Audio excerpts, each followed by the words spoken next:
बिस्मिल्लाहिर्रहमानिर्रहीम। अस्सलाम वालेकुम डियर स्टूडेंट। आज हमारा 10th क्लास का टॉपिक है simple harmonic motion. Simple harmonic motion होता क्या है?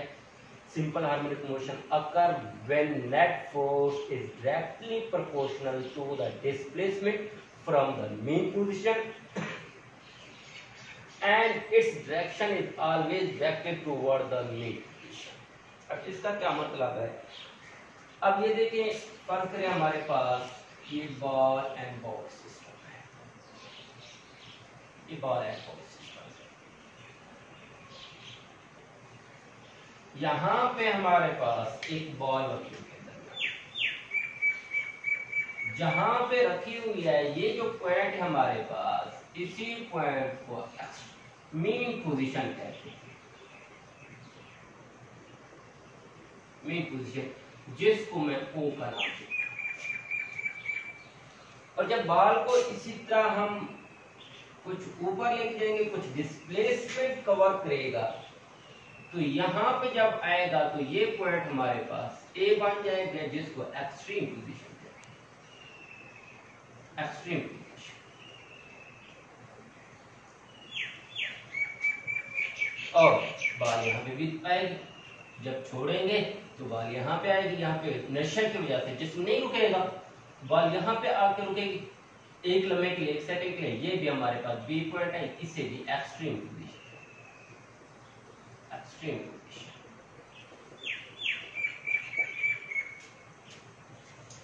डियर स्टूडेंट, अब हमारे पास when net force is directly, अब ये कि जब हम इस बॉडी को, इस बॉल को यहां पे लेकर आएंगे तो इसने कुछ ना कुछ डिस्प्लेसमेंट तय किया है, और डिस्प्लेसमेंट तय करने के लिए इसे किसी ना किसी फोर्स की जरूरत है।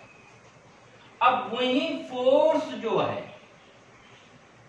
अब वो फोर्स इस डिस्प्लेसमेंट के डायरेक्टली प्रोपोर्शनल है from the mean position. Main position से पहली बात, पहली समझ में यही की है कि net force is directly proportional to the displacement from, मतलब जितनी भी आप नेट फोर्स लगाएंगे उतना डिस्प्लेसमेंट कवर होगा।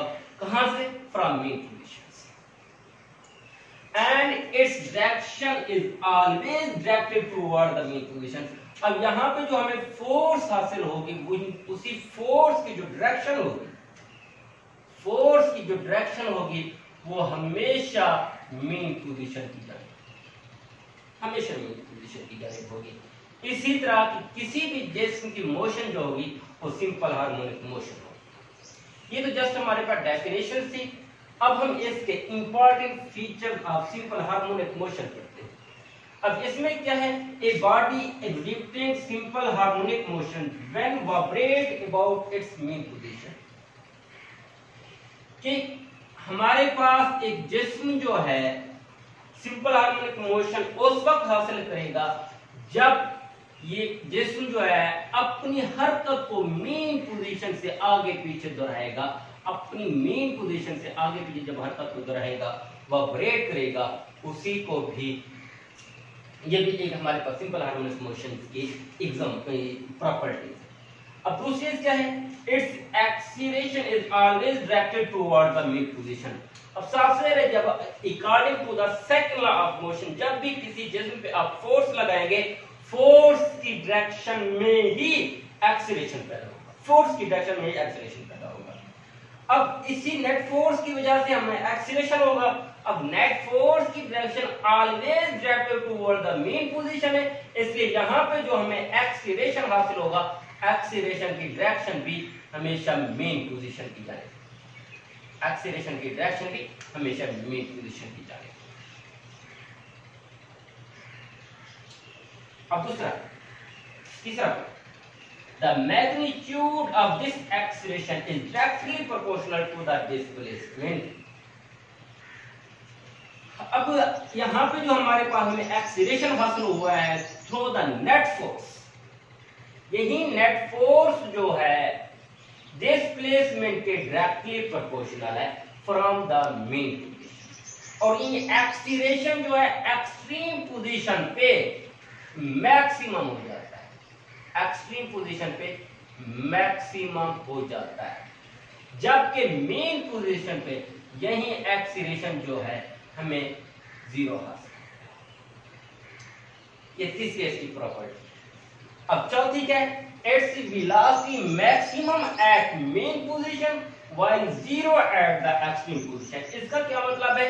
जब हम बॉडी को एक्सट्रीम पोजीशन पे लेके जाते हैं तो यहाँ पे या यहाँ पॉइंट पे एक लम्हे के लिए जिस्म जो रुकता है, जिसकी वजह से वेलोसिटी जो होती है वो जीरो हो जाती है, वेलोसिटी जीरो हो जाती है। जब यहाँ पे बॉडी को छोड़ेंगे तो जब वो नीचे की जाने पाएगा, ऐसा ऐसा उसकी वेलोसिटी जो है, उसकी मोशन जो है वो इंक्रीज होना शुरू हो जाएगी, बढ़ना शुरू हो जाएगी।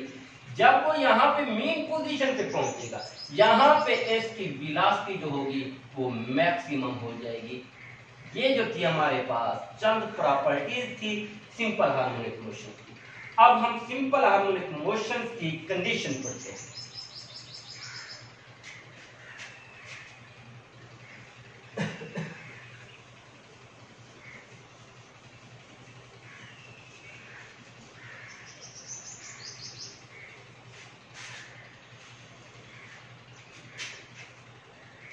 Condition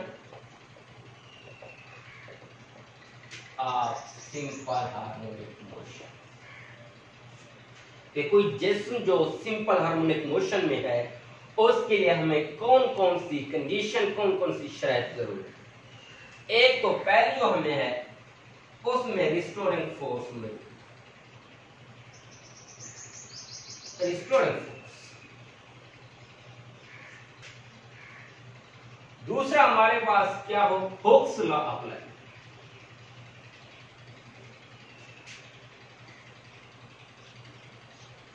hooks law apply. दूसरा इसमें इनर्शिया मौजूद,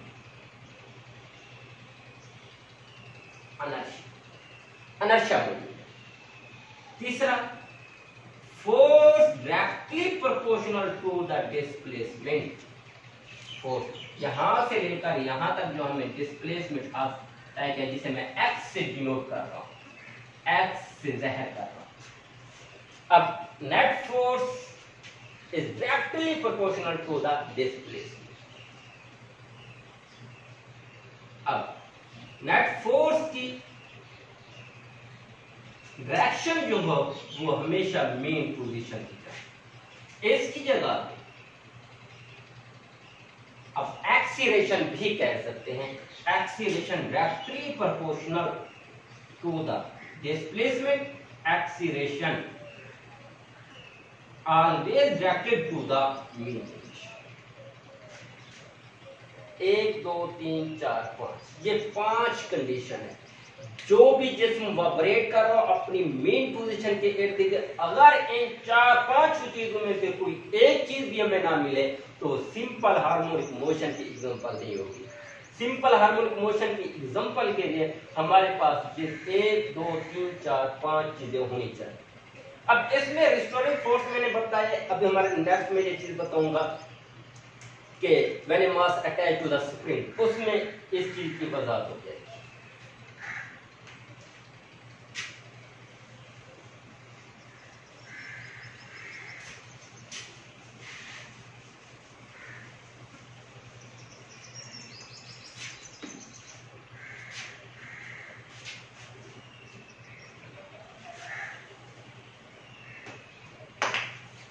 When a mass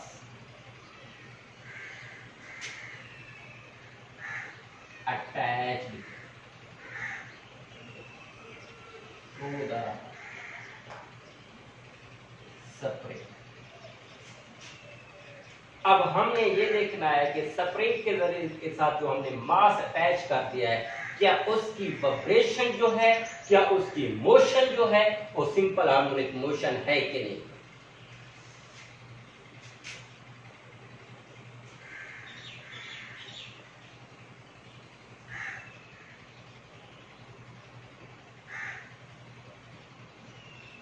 अब ये हमारे पास स्प्रिंग हो गया, ये मैस है। अब देखिए जब हम मैस m यहां पे रखा हुआ है, एक्सट्रीम पोजीशन पे रखा हुआ है, मेन पोजीशन पे रखा हुआ है।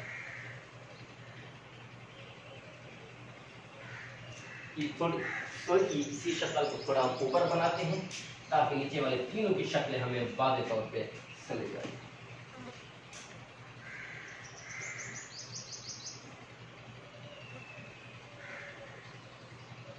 मैथ, अब यार स्टूडेंट, जब मैथ यहाँ पे रखा है, हम कोई अपनी तरफ से कोई फोर्स नहीं लगाते, कोई डिस्प्लेसमेंट तय नहीं करता। यहाँ पे जिस्म जो है मेन पोजीशन पे ओ पे, इसकी हमारे पास नेट फोर्स जो होगी वो 0, नेट फोर्स जो होगी वो हमें 0। अब मेरे बेटे, जब हम इसी जिस्म को फोर्स लगाकर यहां पे लेकर आते, यहां पे, तो कुछ ना कुछ डिस्प्लेसमेंट तय होगा, कुछ ना कुछ डिस्प्लेसमेंट। और ये हमारे पास स्प्रिंग के जो छल्ले हैं, जो रिंग्स हैं, इनके दरमियान डिस्टेंस भी बढ़ जाएगा।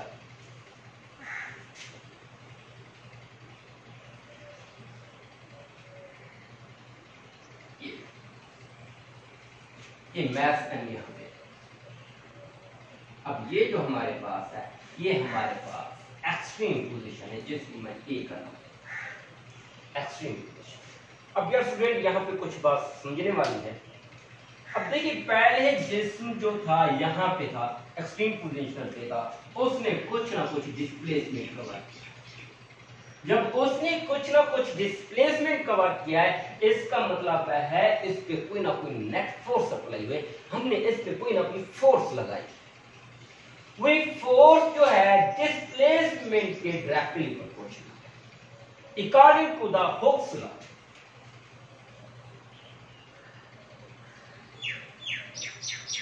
according to the Hooke's law, Hooke's law के कानून के मुताबिक, हुक्स के कानून के मुताबिक उसने क्या किया है कि जब भी आप किसी जिस पे जितनी फोर्स लगाओगे उतना ही डिस्प्लेसमेंट है, उतना ही डिस्प्लेसमेंट। एफ डायरेक्टली प्रोपोर्शनल है डिस्प्लेसमेंट।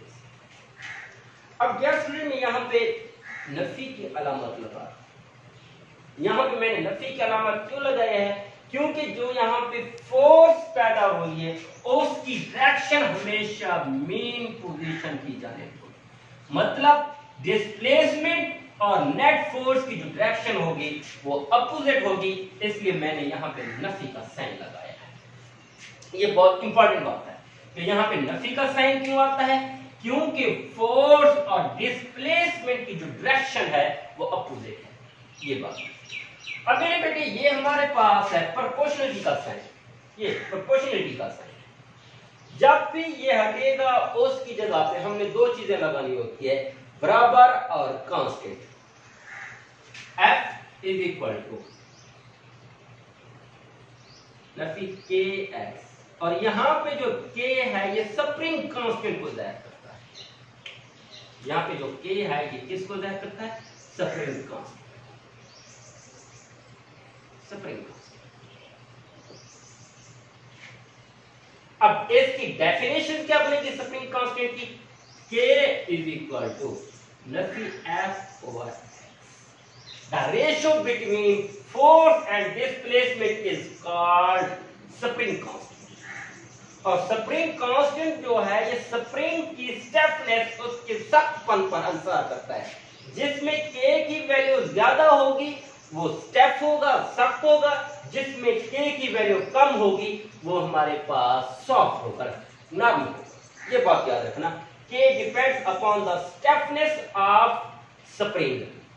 K का जो अनुसार है वो स्प्रिंग के सख्तपन पर है, कि अगर K की वैल्यू ज्यादा तो स्प्रिंग सख्त, अगर K की वैल्यू कम तो स्प्रिंग नरम। अब हम मिसाल ले लेते हैं, जिस तरह हमारे पास एक स्प्रिंग है साइकिल का, साइकिल की गद्दी का, दूसरा स्प्रिंग है जो पेंसिल में डाला होता है। अब स्प्रिंग जो हम साइकिल वाले के देखें तो साइकिल वाले की निस्बत जो हमारे पास पेंसिल में होता है वो नर्म होता है। इसका मतलब क्या है, उसमें के की जो वैल्यू है वो कम है, जबकि साइकिल वाले स्प्रिंग में के की वैल्यू ज्यादा ही ज्यादा है। मेरे बेटे जब भी कोई चीज सख्त, स्प्रिंग सख्त होता जाएगा, आपने समझ जाना है कि इसमें के की वैल्यू बढ़ती जा रही है। ये according to the equation first, according to the second law of motion, according to the second law of motion,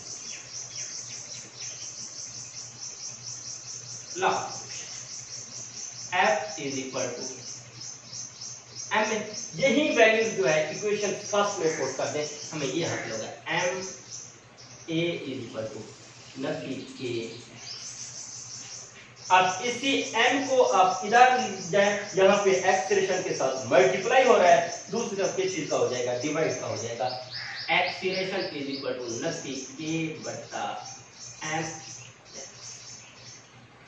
अब मेरे बेटे यहाँ पे नफी k बटा m जो है ये यहाँ पे पूरा जो है ये कांस्टेंट हो जाएगा। जिस तरह यहाँ पे हमने प्रोपोर्शनलिटी के नहीं साइन को भगाया था, वहां पे हमें जो है कांस्टेंट और इक्वल आ गया। इसी तरह जब हम इक्वल और कांस्टेंट के साइन को भगाएंगे तब प्रोपोर्शनलिटी का साइन जो है वो वापस आ जाएगा। अब ये चीज हमें ऐसा, एक्सीलरेशन डायरेक्टली प्रोपोर्शनल है डिस्प्लेसमेंट। अब बेटा मैंने डेफिनेटली ये प्रॉपर्टीज में बताया था कि acceleration is directly proportional to the displacement but its direction is always directed toward the mean position, कि इस एक्सीलरेशन की जो हमारी डायरेक्शन हासिल होगी वो हमेशा मीन पोजीशन की जानिब होगी। ये भी आप डेफिनेशन में लिख सकते हैं कि simple harmonic motion occur when A acceleration is directly proportional to the displacement from the main position and its direction is always directed to the main position is called simple harmonic motion। अब ये थोड़ा बहुत था। अब मेरे बेटे यहाँ पे जब मेरे बेटे यहाँ पे हम इसको फेंकते आएंगे तो इसके अंदर एक फोर्स जमा होना शुरू हो जाएगी, जिसको मैं रिस्टोरिंग फोर्स कहता हूँ। इसके अंदर जो फोर्स स्टोर होगी उसको किसका नाम देता है, एफ आर, रिस्टोरिंग फोर्स का नाम। अब रिस्टोरिंग फोर्स का मकसद क्या है, काम क्या है, कि इसी मास को मेन पोजीशन या दूसरी तरफ धकेल देना, मेन पोजीशन या दूसरी तरफ धकेल देना, ये किसका काम है, रिस्टोरिंग फोर्स का, रिस्टोरिंग फोर्स का काम।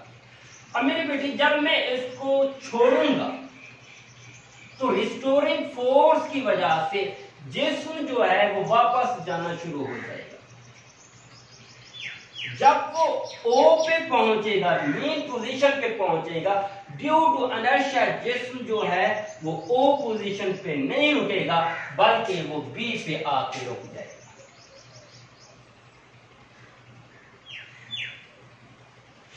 बी पे बी पे आके एक लम्हे के लिए भी रुकेगा, उसके फिर वापस अपनी इसी हरकत को दोहराता है। अब मेरे बेटे हमने ये देखना है कि extreme position A O B पे हमारे पास क्या चीज इंक्रीज हुई, क्या चीज डिक्रीज हुई। अब मेरे बेटे जब हम जिस्म को ओ से ए की जानिब लेके जाएंगे, जब जिस्म को ओ से ए की जानिब लेके जाएंगे, इसमें फोर्स इंक्रीज होना शुरू हो जाएगी, इसी तरह एक्सीलरेशन भी इंक्रीज होना शुरू हो जाएगा। आप ये देख रहे हैं कि जब ओ से ए की जानिब जा रहा है इसका डिस्प्लेसमेंट भी इंक्रीज होता जा रहा है। ये फोर्स और एक्सीलरेशन जो होगा वो दोनों इंक्रीज होना शुरू। जब जिस्म जो है एक पॉइंट पे पहुंच जाएगा तो फोर्स क्या हो जाएगी, मैक्सिमम हो जाएगी, एक्सीलरेशन भी मैक्सिमम हो जाएगी, डिस्प्लेसमेंट भी मैक्सिमम हो जाएगी। लेकिन इसमें वेलोसिटी जो है वो हमारे पास जीरो हो जाएगी, वेलोसिटी जीरो। अब इसके बाद जब जिस्म जो है वो वापस ए से ओ की जानिब आना शुरू करेगा, ए से ओ की जानिब आना शुरू करेगा, तब हमारे पास क्या होगा, अब ये जिस्म किसकी वजह से वापस आ रहा है, रिस्टोरेटिव फोर्स की वजह से आ रहा है। इसका मतलब क्या है, फोर्स ऐसा ऐसा डिक्रीज होना शुरू हो जाएगा, एक्सीलरेशन भी ऐसा ऐसा डिक्रीज होना शुरू हो जाएगा और डिस्प्लेसमेंट भी डिक्रीज होना शुरू हो जाएगी, लेकिन वेलोसिटी क्या होना शुरू हो जाएगी, इंक्रीज होना शुरू हो जाएगी, वेलोसिटी इंक्रीज होना शुरू हो जाएगी। यही चीजें आप यहां पे लिख दोगे, फोर्स 0, एक्सीलरेशन 0, डिस्प्लेसमेंट यहां पे 0 हो जाएगा और वेलोसिटी जो होगी वो मैक्सिमम, वेलोसिटी मैक्सिमम। लेकिन जिस्म यहां पे इनर्शिया की वजह से नहीं रुकेगा, ये जिस्म जो है इनर्शिया की वजह से ये नहीं रुकेगा, वो बी पे चला जाएगा। जब बी पे जाएगा तो इसका मतलब क्या है कि वो दोबारा एक्सट्रीम पोजीशन पे जा रहा है। जब एक्सट्रीम पोजीशन पे जाएगा, फोर्स भी इंक्रीज होना शुरू हो जाएगी, एक्सीलरेशन भी इंक्रीज होना शुरू हो जाएगा, डिस्प्लेसमेंट भी इंक्रीज होना शुरू हो जाएगी, वेलोसिटी डिक्रीज होना शुरू हो जाएगी। और जब वो बिल्कुल बी पे पहुंच जाएगा तो 1 सेकंड या 1 सेकंड से भी कम वक्फे के लिए जिस्म रुकेगा, वापस जाएगा, जिस्म रुकेगा। जब रुकेगा वेलोसिटी 0 हो जाएगी और फोर्स मैक्सिमम हो जाएगी, एक्सीलरेशन भी मैक्सिमम हो जाएगा, डिस्प्लेसमेंट भी मैक्सिमम हो जाएगा, वेलोसिटी 0, वेलोसिटी 0। इसी तरह जिस्म फिर वापस जब जाता है वो किसकी वजह से जाता है, रिस्टोरेटिव फोर्स की वजह से जाता है। जब वो वापस जाएगा तो हमारे पास फोर्स क्या हो जाएगी, डिक्रीज होना शुरू हो जाएगी, एक्सीलरेशन जो होगा वो भी डिक्रीज होना शुरू हो जाएगा, डिस्प्लेसमेंट जो है वो भी डिक्रीज होना शुरू हो जाएगी, जबकि वेलोसिटी जो होता है वो ड्यू टू मोशन इंक्रीज होना शुरू हो जाएगी और ओ पॉइंट पे वेलोसिटी जो है वो बिल्कुल मैक्सिमम हो जाएगा। बाकी ये तीनों चीजें 0 हो जाएगी। ये तो मेरे बेटे हमारे पास था फोर्स, एक्सीलरेशन, डिस्प्लेसमेंट और वेलोसिटी। इसके बाद हम जब एनर्जी की बात करते हैं, एनर्जी हमारे पास क्या है, ability of body to do work, काम करने की सलाहियत को हम एनर्जी का नाम देते हैं। अब मेरे बेटे जब हम फोर्स लगा के जिस्म को यहां पे लेकर आए, इसका मतलब है कुछ ना कुछ सलाहियत है ना, कुछ ना कुछ सलाहियत, इसका मतलब इसमें एनर्जी मौजूद आ गई। तो यहाँ पे क्वेश्चन पैदा होते कि जब O से A की जानिब जाएगा तब हमारे पास काइनेटिक एनर्जी जो है क्या होना शुरू होगी, पोटेंशियल एनर्जी क्या होना शुरू हो जाएगी। अब क्वेश्चन आपने नेट में बड़े डिटेल के साथ आप लोगों को टीचर ने बताया होगा कि हमारे पास काइनेटिक एनर्जी क्या है, पोटेंशियल एनर्जी क्या है। जब कोई जिस्म हरकत में हो, जिस तरह मैं आप लोगों के सामने ये हरकत में हूं, मुझ में जो एनर्जी है ये काइनेटिक एनर्जी है। जब मैं ऐसा ऐसा इसी तरह ऊपर की तरफ होना शुरू हो जाएगा कोई जिस्म, इसका मतलब है बुलंदी की जानिब जा रहा है, तो उसमें मौजूद जो एनर्जी होगी वो पोटेंशियल एनर्जी। इसका मतलब है जब वो हाइट या डिस्प्लेसमेंट तय करता जाएगा उसमें पोटेंशियल एनर्जी जो होगी वो इंक्रीज होना शुरू होगी। यहां पे जब इसका मतलब है डिस्प्लेसमेंट ज्यादा हो रहा है, यहां पे आप पोजीशन को तस्वर करेंगे, पोजीशन को तस्वर करेंगे। अब मेरे बेटे जब O से A की जानिब जा रहा है, इसका मतलब है डिस्प्लेसमेंट ज्यादा हो रहा है, जिसकी वजह से पोटेंशियल एनर्जी भी मैक्सिमम होना शुरू हो जाएगी। जब पोटेंशियल एनर्जी मैक्सिमम हो, A पे जाके पोटेंशियल एनर्जी जो होगी वो बिल्कुल मैक्सिमम हो जाएगी, जबकि काइनेटिक एनर्जी जो है वो 0 हो जाएगी। एक और बात आपने बेटा इंटरप्रेन्योर ऑफ एनर्जी में पढ़ा होगा कि एनर्जी कभी भी डिस्ट्रॉय नहीं होती, कभी भी क्रिएट नहीं होती, बल्कि एक फॉर्म से दूसरी फॉर्म में चेंज हो जाती है। जिस तरह यहाँ पे पोटेंशियल एनर्जी जो kinetic energy total potential energy में तब्दील। अब मेरे बेटे रिस्टोरेटिव फोर्स की वजह से जिस्म जो वापस आना शुरू हो जाएगा, इसका मतलब यही है कि जब वो वापस आएगा उसमें मोशन जो है, वेलोसिटी जो है इंक्रीज होना शुरू हो जाएगी।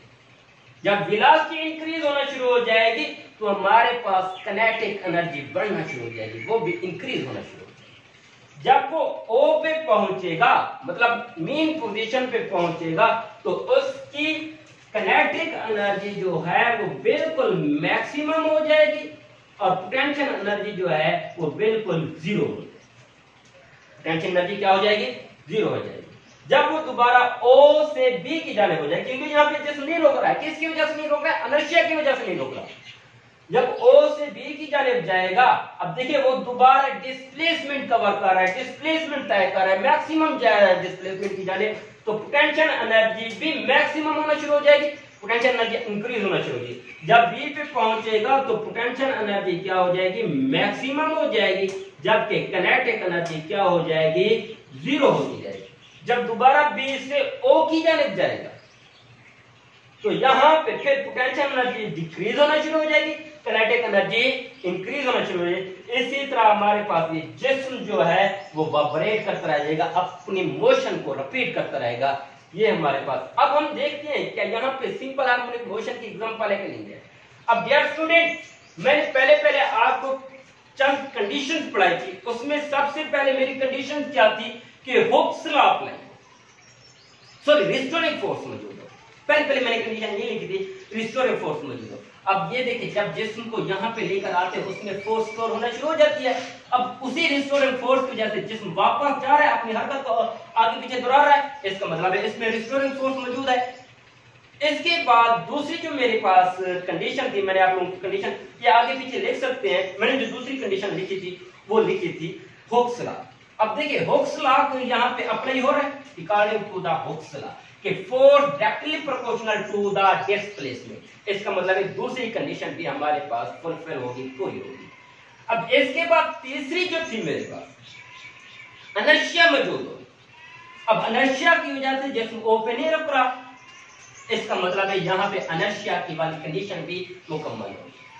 तीसरी जो चौथी तो थी मेरी, force directly proportional to the displacement और acceleration directly proportional to the displacement. अब मेरे बेटे यहाँ पे आप देख रहे हैं ना, जब फोर्स जो है, अब जितना हम फोर्स लगाएंगे उतना डिस्प्लेसमेंट ज्यादा कवर होगा। इसके बाद फाइनल लास्ट जो होगी कि एक्सीलरेशन या force always directed toward the mean position, कि मतलब हमारे पास फोर्स जो है या एक्सीलरेशन जो है उसकी डायरेक्शन हमेशा मेन पोजीशन की जानिब होनी चाहिए। अब यहाँ पे आप देखें, ये चीज आपको नेगेटिव मैंने पहले बताया कि फोर्स एंड डिस्प्लेसमेंट की जो डायरेक्शन है अपोजिट है। अब देखिए डिस्प्लेसमेंट ये है और फोर्स हमारे पास इसकी डायरेक्शन ये है। अब देखिए फोर्स की डायरेक्शन हमारे पास मेन पोजीशन की जानिब है। अस्सलाम वालेकुम डियर स्टूडेंट्स, अगर मेरी वीडियो आप लोगों को पसंद आई है तो लाइक कीजिए, सब्सक्राइब कीजिए और बेल आइकन को दबाइए ताकि मेरी हर आने वाली वीडियो आपको बराह रास्त मिले। अल्लाह।